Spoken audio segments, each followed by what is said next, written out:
MAGA Drizzy Malone Wallin is almost here. The MAGA heel turn that Drake has been doing for a little while now is almost complete. I've actually been seeing it coming for some years now. Look, I know y'all tired of the Drake videos, but I'm gonna keep it real with you. We do not care. I think this is the best one yet, and I have been working on it for a while now, and Drake just gave me what I need. While we were all enjoying this amazing Clips album, and the rollout and the activations, and the interview, the performances, while hip-hop was enjoying that greatness. With a fetty so strong, you gotta bag it with one eye closed. There was a certain somebody trying to gain some attention. Drizzy Drake was at the Wireless Festival in London, embarrassing himself. Okay, Drake. You know what, Chubbs, grab me a shot, I'll drink to that. I'm gonna sue.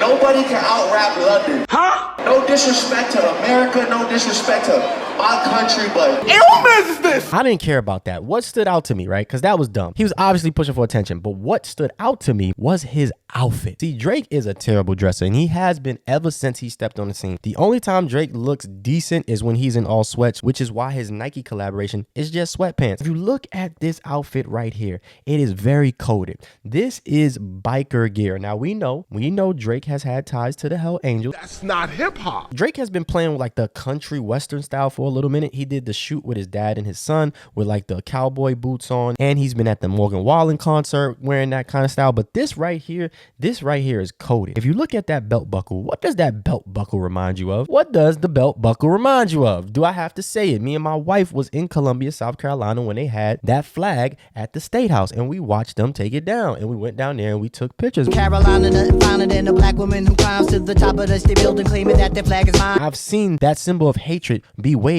in my state capital. I used to walk by it every day and see it, and I hated it. When I drive my trucks and I deliver my stuff, I pass by Confederate flags. I pass by more Trump flags now than I do Confederate flags, but that's very Trump, manosphere, Confederate flag coded. Now somebody gonna be like, Kanye wore a Confederate flag, Vic Mensa wore a Confederate flag. You can meet people in the South that's black, that really don't think the Confederacy is bad, but that's neither here nor there. Somebody gonna be like, Professor Scott with the, oh no, let me not do that, Professor Scott.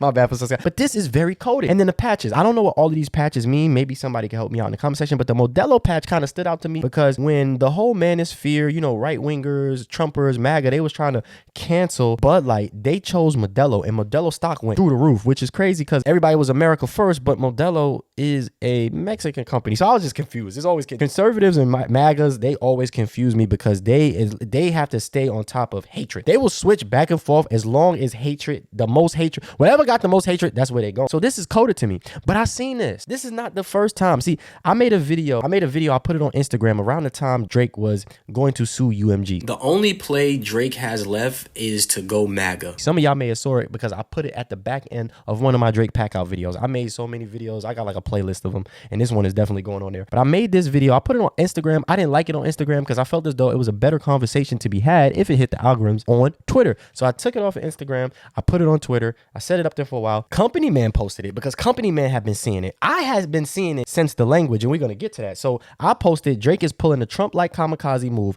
If he can't win, he will burn down the entire industry and expose it. MAGA Drizzy Malone coming soon. This was November 26, 2024. Now everybody's starting to see it. Him hanging out with Morgan Wallen, all the Aiden Ross stuff, right? He's hanging out with these manosphere streamers. He's a manosphere. If you ask me, Drake has been making manosphere music the whole time. If you ask me, which is the name of my new podcast, shout out to If You Ask Me, I am. That's neither here nor there. If the elements to the manosphere was getting it on, they was getting it on, you know what they was listening to? They was listening to Marvin's. Like, how can you make love to that? Drake does not make making love music. Never has, never is. Like, I don't, give me The Weeknd. Give me even some of Wale's R&B track. Drake makes music that downs women. You should have been with me. Oh, you ain't love me back then. Now you don't love me now. You ain't did this. If you listen to him, he's been making manosphere music the whole time. But when I heard it, when the seed was planted for me, when he released The Language. Now, I talk about The Language a lot on here because it was Drake's response to the Control verse. The whole Control verse fiasco was the canon event for me. And it was a canon event for a lot of other people. The funny thing about The Language is Drake pushed the album back in order to put it on Nothing Was the Same. The album already had leaked. We already had it. So he had pushed it back, official release date, and put like 3 to 5 tracks on it. I may be wrong. I think it was 3 tracks. You can definitely go Google it. The Language was one of those tracks. And it's a little inside joke with me and my wife because the moment I heard it, I knew A1, it was a diss, a response. But then B, it just sounded so sassy, right? I don't know why you been lying, but your shit is not that inspiring. I'm gonna have to give this one 2 snaps up in a circle. I just personally think It's fun. I thought it was funny. 21, come do something. Everybody heard it then, but if you go listen to all that music, he's been sassy the entire time. 2 snaps and wipe your mouth. But let's listen to these lyrics, because there's 3 songs that made me look at this MAGA turn. Like, I knew it was coming. The first song is The Language. If you listen to the lyrics of The Language, I don't know why you been lying, but your shit is not that inspiring. In 2024, that is why you rapping like you trying to get the slaves free. You see how that works? Same vein. You ain't saving nobody. You not that inspiring. You ain't doing nothing. Whatever. Bank account statement just look like I'm ready for early retirement. Fuck all that saving people shit. I'm about that dough. We about that money, and we gonna do it however we gonna do it. We gotta get. I love McConan, and he don't want to work. Get him up out of here. Quentin Miller, we work him like a workhorse. Get him up out of here. Party, go back in the house. You know, all these other great acts that he's had his hands on, just use them up. Got Lil Yachty right from crazy. If you listen to that, he telling you right there, I'm about that money. He said, F any nigga that's talking that shit just to get a reaction. F going platinum. I look at my wrist and it's already platinum. So he's telling you, I don't care about nothing what you talking about. I'm already rich. I'm already wealthy. You know, your money not with mine. And that lets you know right there what Drake was about. It lets you know right there how all of those things turn into this. SZA got you wiped down. Fuck going platinum. I look at my wrist and it's already platinum. Bank account statement just look like I'm ready. He only care about the money or status or being appearing to be bigger than you. Drake has never been a representative of the black community, right? He's never said anything for us at all. Sometimes I don't feel celebrated when I know maybe somebody else would be celebrated for those accomplishments, you know? Yeah. I don't feel like people say when Drake is the artist of the decade, I don't think anybody says, wow, a black artist is the artist of the decade. I don't think anybody says that, really. I never heard anybody say that in the last few weeks. I associate I associate myself as a black man. So for me, that's suspicious.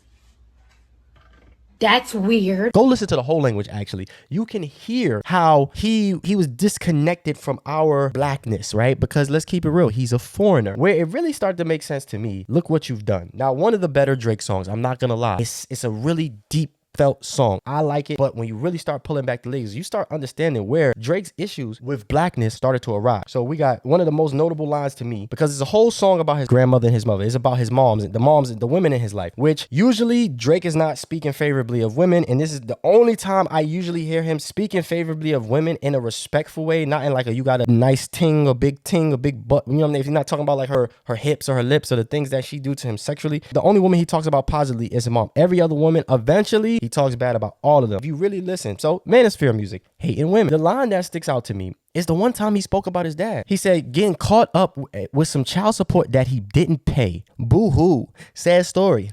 Black American dad story, like whatever, right? And a lot of times, a lot of people from different countries really think that, you can't pay your child support, so you had a kid, right? They like to simplify our problems to being lazy. Academics, these diaspora wars that are festing in America, a lot of it stems for the fact that they hate Black America's position in America, because one, we make oppression look good. That's for one. Everybody think that our story is only being poor. They don't understand the nuances and the dynamics of America until they get here, and then they start seeing how the way is set up, and then it's a different conversation. But at first, a lot of people come here and they think we lazy and they think we nothing. So I look at Drake's life. His dad was separated, right? His dad was all the way over here. And as a person who had a dad that would not show up and has not shown up, I understand how much I can't stand that mother. I could understand if I was having like a crisis, an identity crisis, how I could look at my dad and kind of separate myself from blackness, because all the things that attach to blackness, especially when it comes to America, usually on the TV, they try to only show you the negative. This is why I think Drake is very much a frat boy. Frat boys are in love with the low vibration to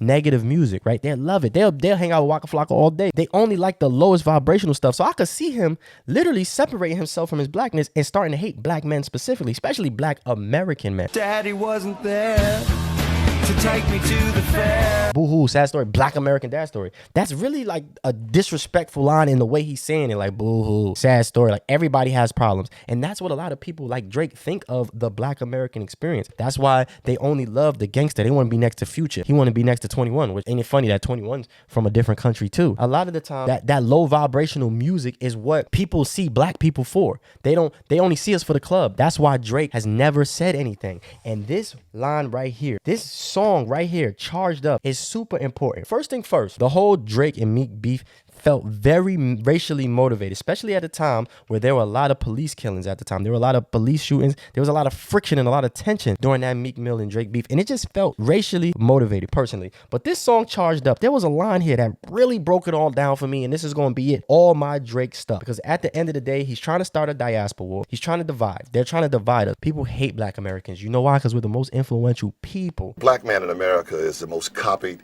man on this planet, bar none. Everybody try to strip our culture from me. Don't got culture. Y'all don't got culture, but we are the culture, y'all. If you look at the black American influence, everybody's trying to send shots at it. Everybody want to be a nigga, but nobody want to be a nigga. The main thing that a lot of people don't do is they don't speak up for our issues. And Drake has never done that. He's about the money. He hates women. He wants to be number one. He wants to win at all costs. He can't take a loss. So let me get to the Charged Up song and I'm going to let y'all get up out of here. On Charged Up, he said one line. He said, cops killing people with their arms up. Now remember, mind you, Drake has never spoken up about any issues in the black pertaining to the black community. Never. The closest he got to this is on Charged Up, which is a song with a beef with the guy who I always believe was more of a conscious get people out the streets rapper in Meek Mill than he was more so than what they probably saw him as. It is what it is, but they always love to pigeonhole us into this gangster role because that's how they see us. This line he says, cops killing people with their arms up. Your main focus is trying to harm us. Basically saying like, Meek, you need to go be focusing on this. You're not ready for this pop stuff. You need to be go focus on your community. The crazy thing is he said cops killing people. Got him. We fucking got him. Now, I don't know if you was around, but I didn't see them killing people. I saw them killing black people with their arms up.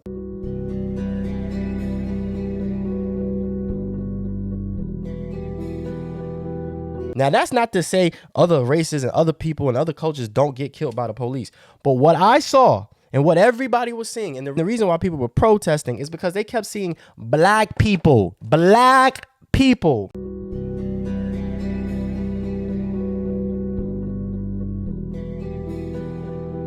I used to argue with people that this was the one time he spoke up for the community because in my head, I don't know if it was a Mandela effect, cops killing black kids with their arms up. I heard black kids. I don't know if they changed it, but back in the days, I heard black kid, and I always thought that was the one time he spoke up. Coming back to it, I'm like, damn, he said people. Now, like I said, I've been seeing this in him forever. We've been seeing the signs forever. The music is more than likely the soundtrack to the manosphere. I guarantee you when Andrew Tate and Eddie Ross and all of these guys that love to disrespect, demean women, especially black women, they were listening to Marvin's Room. Specifically, they were listening to Drake music. And he's been doing it this whole time. So this MAGA turn that we seeing, it's been this way the whole time. He loves the caricature of us. You know, he wants to get closer to the hood because he's always had identity crisis. And I love what Delita did with showing the parallels in Childish Gambino and the parallels in Drake. I love it because I ain't gonna lie, I love being a nerd. Accept that you're a nerd, sit down and chill. I almost was scared that Delita was gonna get this video, but I've been thinking about this video for a while. And once I saw that picture, we all see it. Y'all see it. Y'all been seeing it. And I'm glad people been seeing it. Drake is doing the kamikaze move of if I can't win, nobody can win. And he's setting up these diaspora wars to do the reverse Uno card to say black people in America are the real racist ones. As we continue to fight for our culture and to separate people and to let people know, listen, don't get me wrong. I don't have no problem with Joe Love. But if I go to a black event, if red rice ain't at a black event, you crazy. I live in South Carolina. You ain't got me no red rice. You don't got no red rice? You tripping. That's the thing. We don't have a problem with y'all, but you can't come here and say we don't have no culture. So, you know, you're going to get these diaspora wars that he's trying to kick off. Understand the division tactics won't work. I mean, yeah, we do need to start laying down some rules and some foundations to what's going on. We do have a culture. We do have a history. And we've been very open and we've been very inviting. But it's about time we start separate. MAGA Drizzy Malone here. Cops killing people with their arms up. I only saw black people with their arms up getting shot by the cops. But it's been right in front of our face the whole time. It's just we was lost in the sauce. We was talking trash about Drake. You could go before the beef started. You could find I've heard it for years. But what say you? Leave your thoughts in the comment section. Comment, like, subscribe, ring that notification bell so you can be notified whenever I release a video. MAGA Drizzy Malone Jr. MAGA Drizzy Malone Jr. MAGA Drake Wildin' in his piece. He'll be here very soon. He's always been here. Everybody was just caught up in the tunes and the slaps.